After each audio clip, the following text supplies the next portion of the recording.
Ne, nerūšiuoju.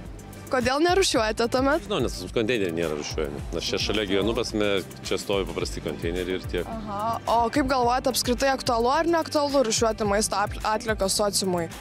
Nu, šiaip, kaip iš Europos pusės, žinai, mes europiečiai turėtumėm rūšiuoti, bet aš, žinai, buvęs ir Indijoje, dar kažkur pažiūriu, kas dedasi tose šalyse, tai man atrodo, ką šiandien vienas kažką prisidės. Sunkumai vienintelį, kad susitalpinti visas tas talpas, į ką rūšiuoji. Ar jūs rūšiuojate maisto atliekas? Maisto atliekų tai ne. Atliekas tai nelabai, jo. Aha. O kodėl nerūšiuojate tada, paklausiu? Nes, nežinau.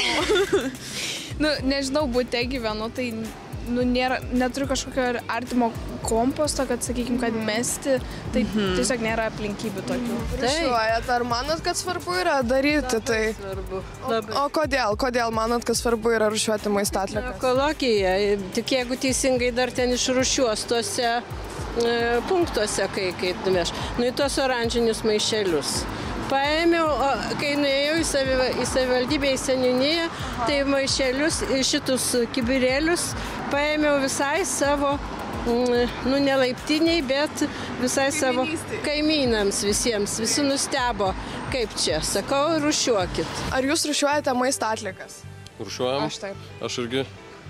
Kodėl galvojat, kad tai yra aktualu? Ar manot, gal tai neaktualu yra apskritai rūšiuoti? Aktualu taip. Žiauriai aktualu. Save the ocean, save the planet. Nu. Teisingai. Galbūt su kažkokiais iššūkiais ar sunkumais susidurėte berūšiuodami maisto atliekas? Būtent maisto atliekas? Taip. Nebent ten gal yra tie oranžiniai maišeliai dabar, tai aš ne visą laikį oranžinį maišelį dedu. Aha, supratau.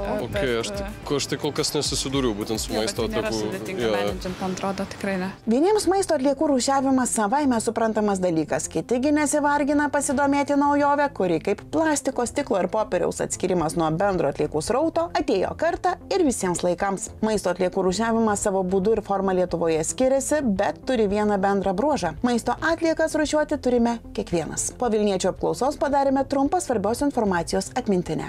Maisto rūšiavimas į mūsų namus atkeliavo kartą ir visiems laikams. Lietuvos regionuose maisto atliekų surinkimas vykdomas skirtingais būdais. Vilniaus regione nemokamų maišelių teiraukite savivaldybėse, seniūnijose ir didelių gabaritų atliekų surinkimo aikštelėse. Maisto atliekos Vilniaus regione dedamos tik į oranžinius maišelius. Oranžinį maisto atliekų maišelį išmeskite į bendrą komunalinių atliekų konteinerį.